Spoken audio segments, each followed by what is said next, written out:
Hi, everyone, and welcome to Let's Get Visible, a podcast for business owners helping them to grow, have a sustainable business, and get more visibility online. I'm Dawes Brown, and I'll be bringing you SEO and digital marketing tips, as well as interviews and conversations with other business owners. So, let's get started.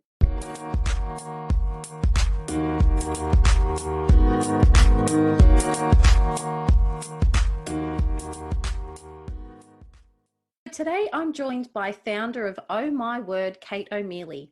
She's a copywriter, editor, professional typo spotter, and small business mentor.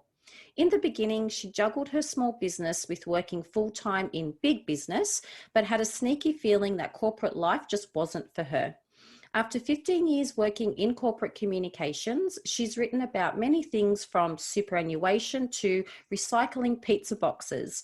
She's also been a ghostwriter for CEOs and AFL footballers, editor and feature writer for lifestyle magazines. These days, Kate puts her wordy skills and business experience to good use, mentoring and working with a range of small businesses, startups, not-for-profits, and solopreneurs. Kate is also the deputy editor and feature writer for Gold Coast magazine. So let's welcome to the Let's Get Visible podcast, Kate. Yeah. Thank you for being part of the podcast today. My pleasure. Excellent. Now, you've had quite the journey from corporate life to running your own business and specializing in copywriting and small business mentoring. So let's begin with the tipping point for you and what you think the main reason was behind starting Oh My Word. Starting Oh My Word was a bit of an accident, to be honest. So I was working, when I left uni, I was working in corporate communication. So a lot of my cohort had gone into journalism, working in newspapers, TV, all that sort of stuff. And corporate communications I didn't even know what that was until I ended up working in a bank. And anyway, they said, you'd be good at that. But as a result, I was writing lots about insurance and super and credit cards and was incredibly bored. And outside of work, people were asking me to help them with their websites or write a flyer or edit an essay or something like that. It was actually my brother's good idea. He said, you should start that as a little business. And this was in 2004. So I was 24 at the time, working full time. And I think initially it was just like, oh no, I'm just doing it for friends because, I'm just good at it. And it was interesting. But yeah, he was the one that encouraged me to get the ABN and get started. So this was all really early days in terms of side hustles and all the rest of it. But it really was just to have a bit more variety in my life. And then as time has gone on and kids have joined the family and looking for more flexible work, I decided to ramp up the business full time. Didn't go back to corporate after having my children, and it's just gone from strength to strength. Excellent. And that seems to be a bit of a trend, and we've got quite a similar background in that regard, because as soon as the kids came along, same thing, really transitioning from that corporate world and going into your own thing. But I guess it can be a little bit scary as well. Scary, I guess. The benefit of coming from a corporate background is really having that experience of best practice to go, well, what works? And obviously got very healthy budgets, but the process and the theory still applies, whether it's big business or small business, particularly in a copywriting sense. So you're still looking at who's your audience, what's your message, all those sorts of things. It still applies. So having learned that in a corporate environment with really excellent colleagues, with really healthy budgets to test different ideas, to then take all of that 15 years of learning to go, okay, if I'm now working on a shoestring budget or a startup budget, what would I still do? What still works? So yeah, scary to go out on your own, but I guess in terms of your experience and knowledge, it just same rules apply, just in a smaller setting. Absolutely, and it's transferable. And I think you've hit the nail on the head there. It's the processes and what you've learned, definitely you can transfer through. I think it's the scary bit comes in because you're starting to wear many hats yourself as the business owner, which leads me into the next question that I have, which is if you had any significant challenges when you first started and really thought, okay, I'm completely moving away from corporate and now this is my full-time gig. Were there any challenges that you faced when you were starting to build it and wear those many hats within your own business, whether that's being your own accountant, your own, copywriter, all those kinds of things? Absolutely. All of those things are challenging. It's funny, as a copywriter, writing about yourself is still incredibly hard. I think when I relaunched my website this year, that was one of the trickiest projects, being able to take a step back and have some perspective over my own identity in terms of putting that out there to the world. But certainly wearing all the hats is an awkward process. And one of the big things that really challenged me at the beginning was bookkeeping. Through my amazing bookkeeper and accountant, Stacey at Healthy Business Finances, I have learned to love my numbers and actually get quite a kick out of getting it right. But in the very early days, I was working from an Excel spreadsheet, going back and checking bank accounts and making sure that people had paid me. And then if they hadn't, I'm like, oh God, I'm going to have to send them this really awkward email going, hey, I just want to be paid, and I'm the best of times. And even just like the simplicity of Xero having automated reminders. And I'm like, geez, that's just given me how many hours back in my week between reconciling invoices, sending invoices, and just upping that level of professionalism, which obviously saves me time in the long run, but is a better experience for my clients as well. So certainly numbers and bookkeeping. I used to say that I wasn't, my default was always, I'm a words person, I'm not a numbers person. Yep. But actually I can proudly say I dabble in both now. And yeah, prior to meeting Stacey and some other people that are real experts in their field that share their knowledge in a really plain English, easy to understand way, yeah, anything's achievable. Yeah. And another really important point that you've touched on there is being able to outsource the bits where you may not be the expert in that area. And so have you found, I know this has been my experience, but over the last 4 years of launching my business is that those people have really helped grow and build what I am and what I have today. And so, yes, having those people be able to support you where they can really add their magic is so important. Yeah, absolutely. Yeah. It's probably just been in the last probably 6 or 12 months within the business of being quite strategic in what I'm going to outsource. In the last 6 months, I've been working with a virtual assistant, with other marketing consultants to help me launch a new offering within my business, with SEO help, with Facebook ad help, all those things where, yes, in theory, I could learn how to do it myself with time, but also knowing what you enjoy in the business and what you want to be spending your time on. Sometimes it's more profitable and conducive to keeping my sanity. 100%. You couldn't have said it better. Absolutely. And so, with the services that you provide to your clients, can you tell us a little bit about that? And I know there's a few different things that you do. So, we'll probably start with the small business mentoring and how you help people with that. Yeah, that's evolved over the last couple of years from the sort of two types of businesses or two types of clients I work with in that space. There are people that have an idea have a cracking business idea, but don't have the business smarts to know how to get started and implement. So that's one audience that I really enjoy working with, having had a business for over 15 years to go, okay, here are all the stumbling blocks I had. You don't need to do that. Here's a checklist to get you started, and really talking through the idea about what's the business name, what's your tone of voice, how do you want to be perceived by people, who's your audience, and really just talking through all of those basics to get them on a really solid path. That took me a hell of a lot longer to Love nail. it. Yep. The second group of clients in that mentoring space are people that are sole traders, often working at home alone or in their practice or office alone, but just really want another business mind to come in and help workshop ideas and work on the business, not in the business, and really have that sort of high level view of going, okay, what do you want to achieve? What does success look like for you in this business?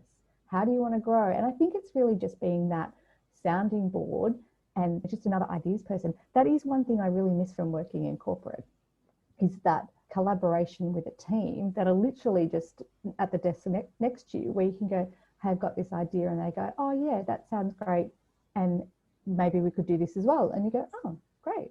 So I really do miss that collaboration, and that's what I enjoy about working with those mentoring clients, is that we sit down over a cup of tea and just look at all the different ideas and brainstorm and put a plan in place. That's excellent. And it's really that external perspective. And I find that with my clients as well, it's having that view of things where you're not so close to the business or to the work that you're doing.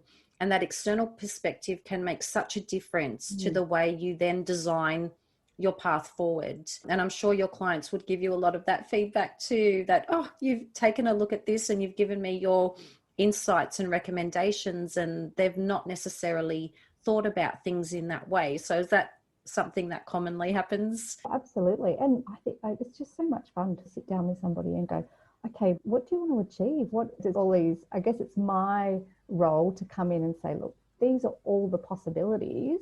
Let's, jot them all down. And what do you want to prioritize? What do you want this business to be? Is it a multi-million-dollar extravaganza, or is it a business that allows you to do all the school pickups, be it performances, all that sort of stuff, and it fits into, the rest of your life, and really understanding what the drivers are for people in having a business, in wanting to run a business. I love that, because success looks different for everybody. And I'm not sure if you feel about this way too, but predominantly on social media, it's all about how to grow and how to be the biggest and how to be the best and all this kind of thing. And I sit there and go, that's actually not aligned with my vision or my mission or why I set out and started my own consulting business. And I'm just wondering your perspective on that, particularly when you are working with different clients in the mentoring space. Yeah, are you finding that I guess perception of being successful doesn't necessarily mean that you have to build a massive team and become the biggest and the most extravagant in your industry or field?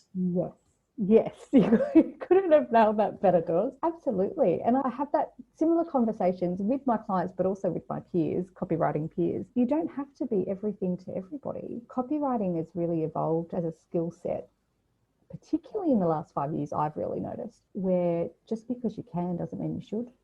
So I love that. I often, the example, my personal example is that I had grand visions of hitting like the travel industry and going, okay, yeah, I want to be a travel writer and I do blogs about travel and all this sort of stuff. Turns out I'm terrible at that.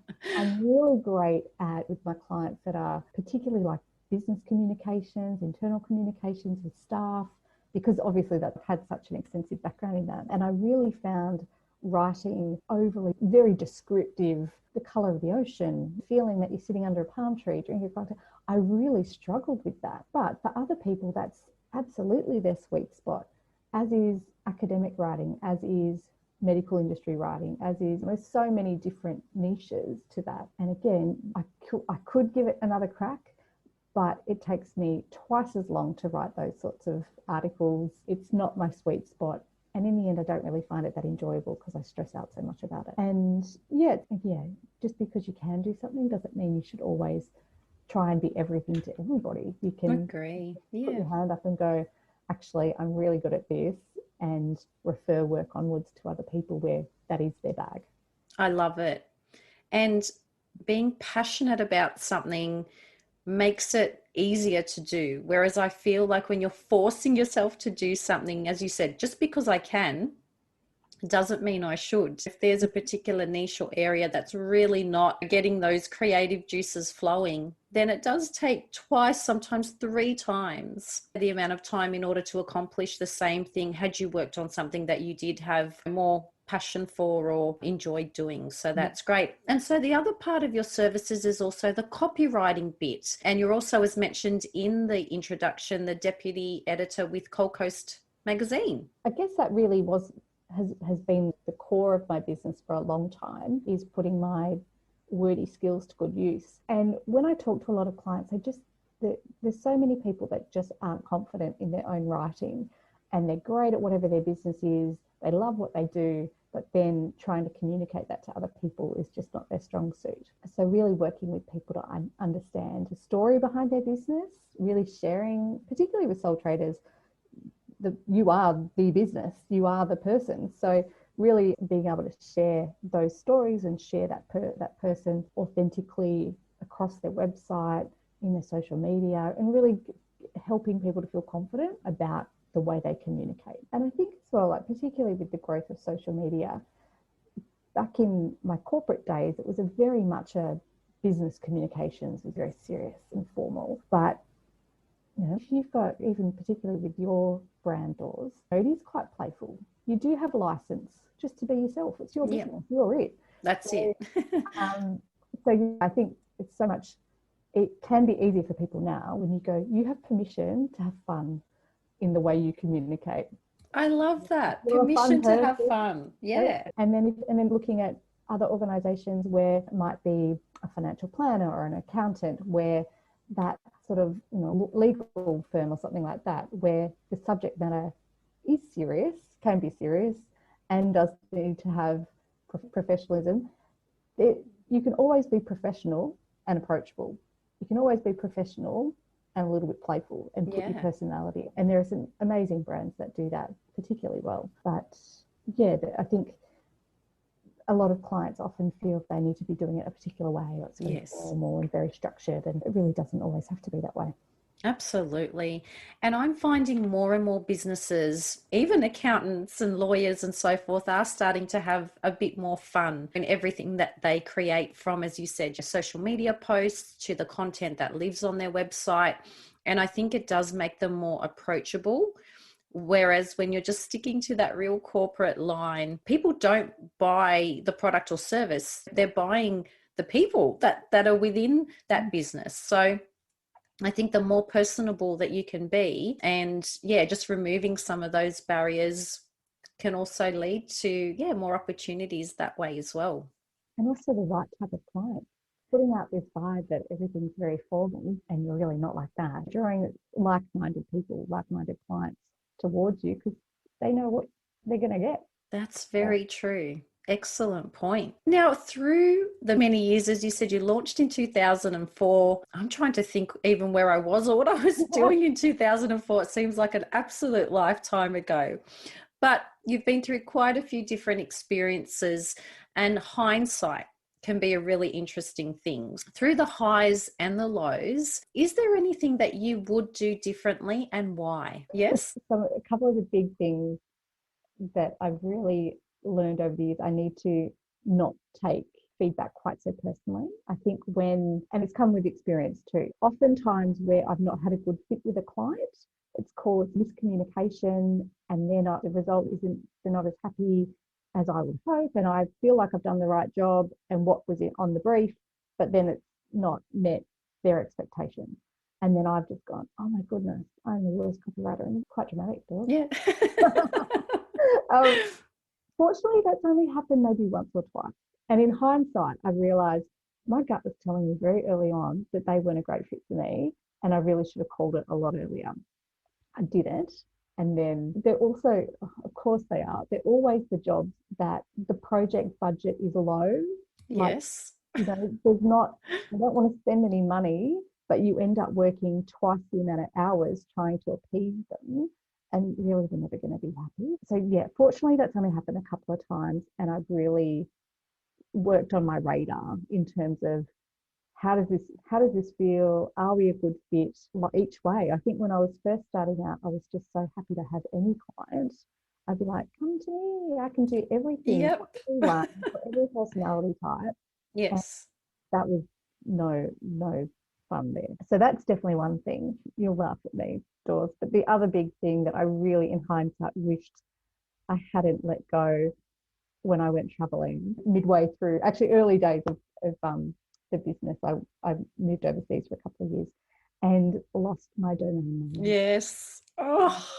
Never been able to get it back, although it's on back order. So I had the perfect URL and let that go. I'm still kicking mid-20s me going, really should have held on to that. Yeah, absolutely. And just touching on the point that you raised about not finding the right alignment with your clients. And I think there is a misconception out there, both as a consumer and also as a person running a business, that you can work with anyone and everyone. Obviously, there are some variables, budget and time and all that kind of thing. But very early on, we say yes to a lot of stuff, the stuff that we really shouldn't say yes to. And I've had instances, you've explained it, perfectly, where they've got minimal budget, but they want the whole kit and caboodle. You end up working twice the amount of time or 3 times the amount of time, and you walk away from it going, okay, that was a pretty big lesson that I had to learn. And I definitely think that it builds you into a stronger business person in that you can start to really align better with the right client. So what kinds of processes or things have you put in place? Let's say, for example, from that initial discovery call or session that clients have with you, what are some of the things that you've put in place just to ensure that that is the right person, and also you're fit for their service, like your service is fit for them, but they're also fit for you? What is it that you've started to do? Yeah. I have clients that come to me directly. So they've either had an experience or a colleague or word of mouth. So someone they know has worked with me previously and then gotten in contact.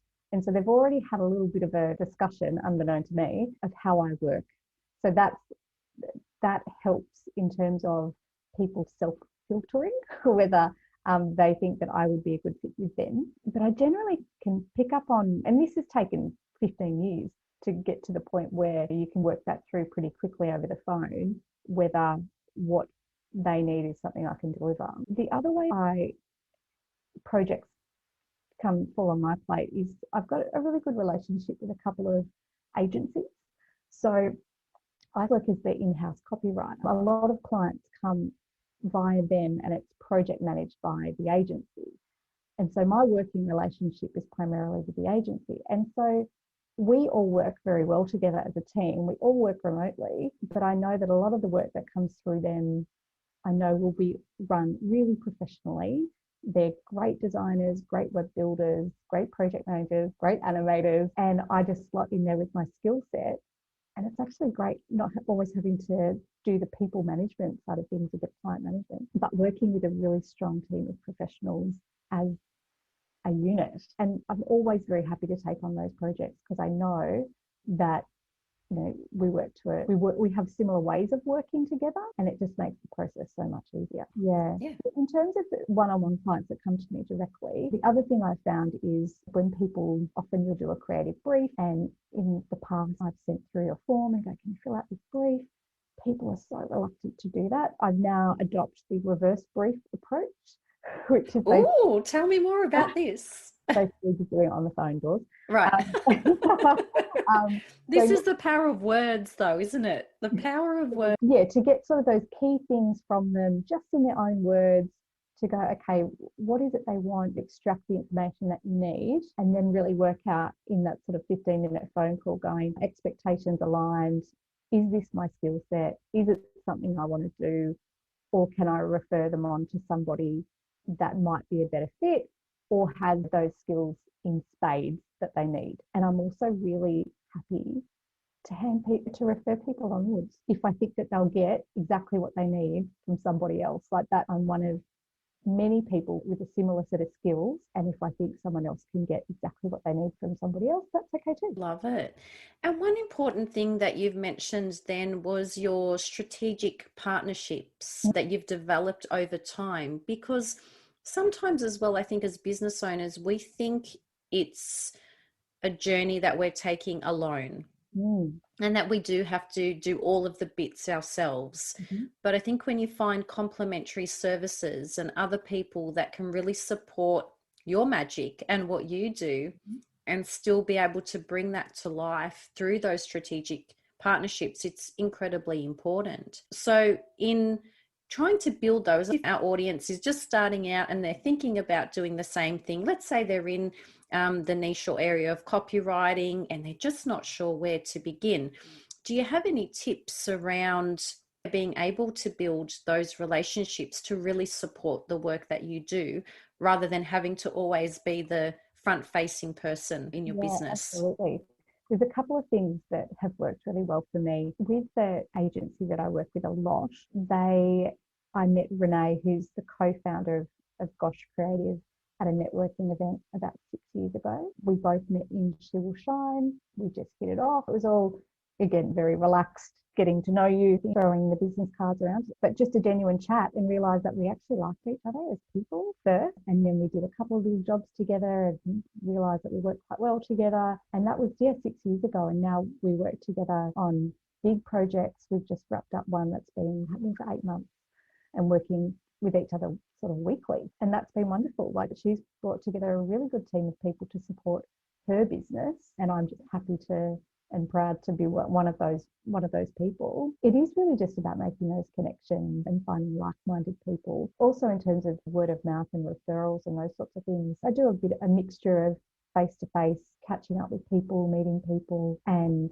Facebook groups as well. A really great group which is called Freelance Writers and Friends, which is basically, we've met online, a bunch of copywriters over the years that we were all following each other on Instagram.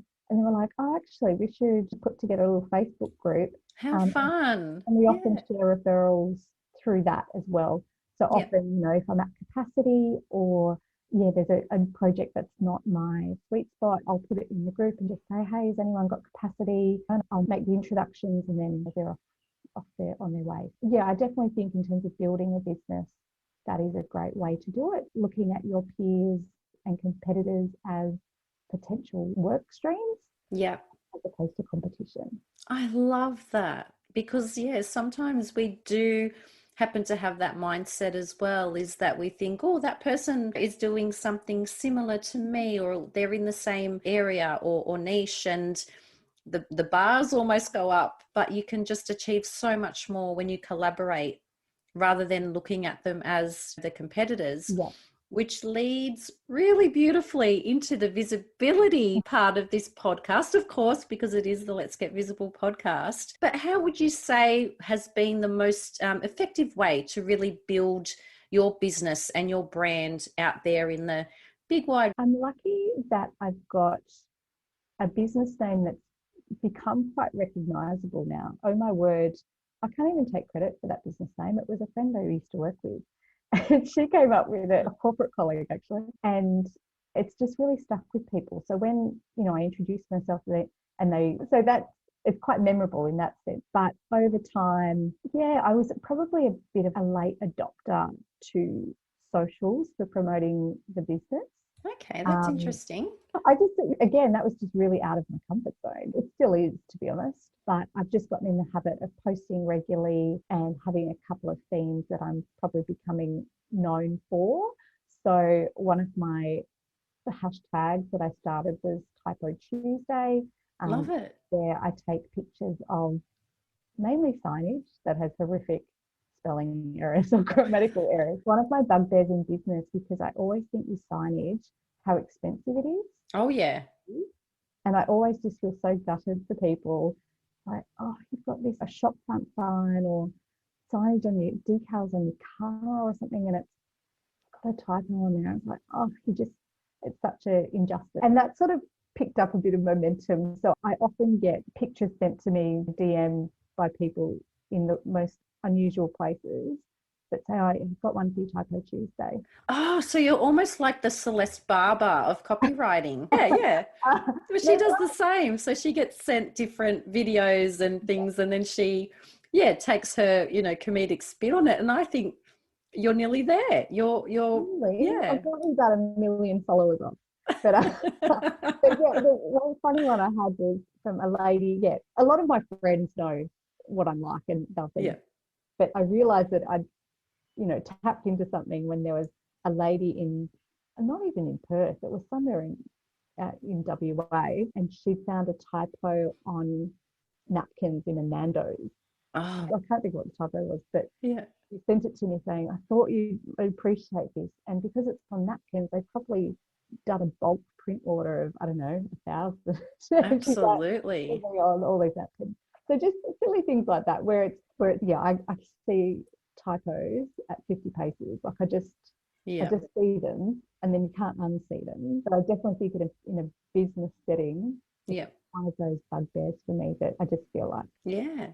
And so social, as you said, you had adopted a little bit later on, but has networking been a really big area to build your brand and business, do you think? Definitely. So I relocated my business from Melbourne to regional New South Wales 4 years ago, Okay. and effectively starting from scratch in a networking sense. So yeah, I've really done a bit of both in terms of local networks like Facebook groups, creatives groups, that sort of thing. Tested out a few different co-working spaces to meet people and see what, sort of what gels for me. Yeah, try different networking events. I'm not socially awkward at the best of times in big groups. Like I find that very daunting. So, Right. big lunches and business cards and getting sat with a bunch of strangers and having to do your pitch does with me. Doesn't for me either. Yeah. Yeah. And so over time, like I've met other freelancers at school pickup, at kindy, there's one lady, Lydia, who's an events manager locally. I saw her working in the library when I was working there one day, and I saw her a couple of weeks in a row and just went, hi, just curious, what do you do? It turns Yeah. out she was also a sole trader, and we've now kicked off a couple of sort of coffee lunch catch-ups with other freelancers and small business owners in our area. Which I loved, by the way. I got to go to the first one. I'm spewing I missed out the one this week, but I had already pre-booked client time and meetings, but it It's was funny because awesome. it goes back to the whole corporate thing as well. Like that whole formal nature just isn't my thing. And to sit down, have a coffee and lunch, and meet one or two new people each time. And I'm even I say that Lydia and we've run two of them, but each time we get a few new people along, and each time people go, "Oh, how often do we do these?" Like, and I'm like, "Oh, we can do them regularly if you want." So obviously, there's other people that are similar to us that want to make those connections too, that want to step away from their laptop for a couple of hours and make those connections in person again, without Absolutely. having to do booking fees and formal three-course lunches and all. So it's just finding your group of people, isn't it? And just, Yeah. those connections either locally or online or however it works for you. Yeah, and life happens. And I find sometimes that the pre-booked ones, if you're a parent or you've got a project that's really busy and you just can't leave the computer or desk, but you're, yeah, booking these in and then you're feeling obligated to go. Whereas when they're a little bit more relaxed and laid back, it's not putting that pressure on you, but definitely having that human connection is incredibly important. And I was chatting to a coach a couple of months ago, actually, and she said, Dawes, we actually need between 7 to 8 human interactions a day. And I was like, that's really interesting, given that a lot of us are now working remotely. Many business owners are independent, so they're running their own business. Even if they do have a small team, they're usually not in the same building or space. And just having those 7 or 8 human connections a day just makes such a difference to your mindset, your mental health, and then also your output.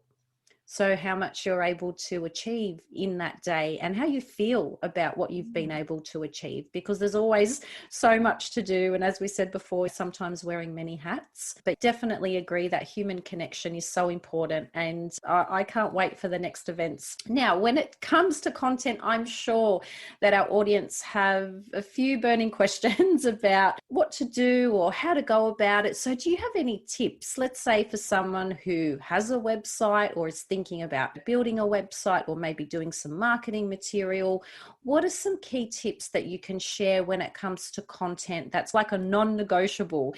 Here are the 2 or 3 things that you must take into account when you're thinking about creating some content.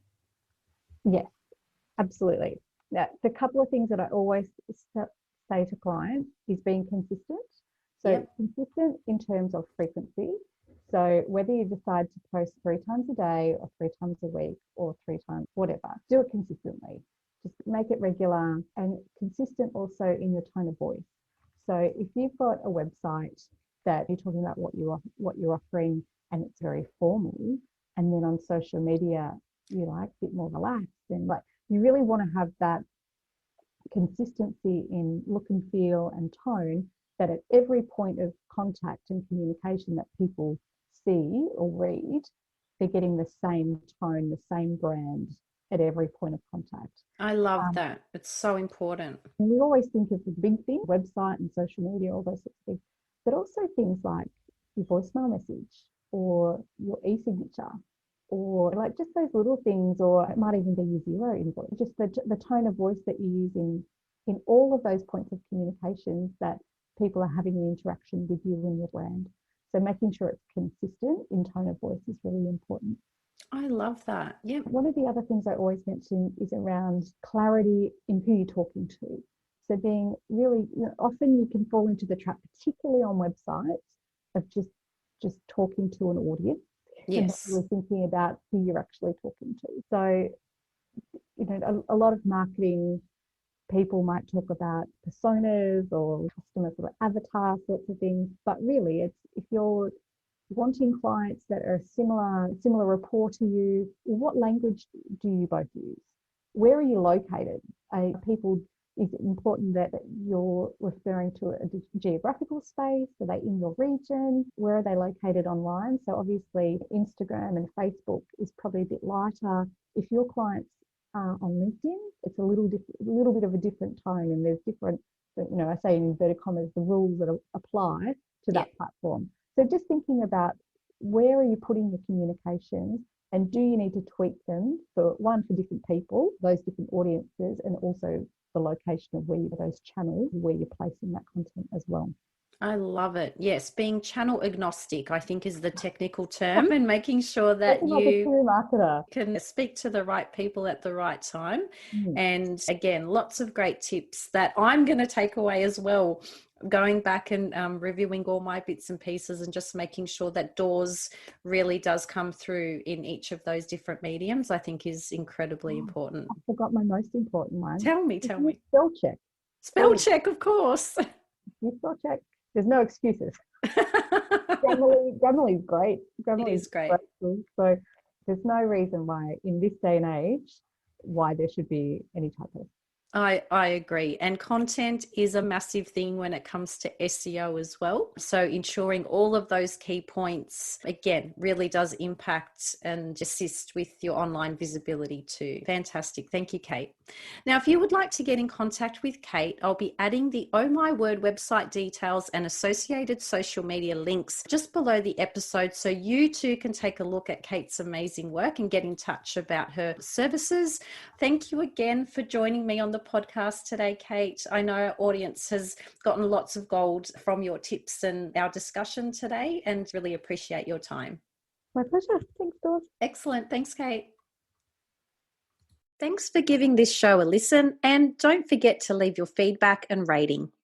If you want to learn more about me or my services, please jump on over to letsgetvisible.com.au, where you'll find show notes and links to my social media profiles so you can connect there as well. Okay, well, that's a wrap for another episode. So I'll join you next time on the Let's Get Visible podcast.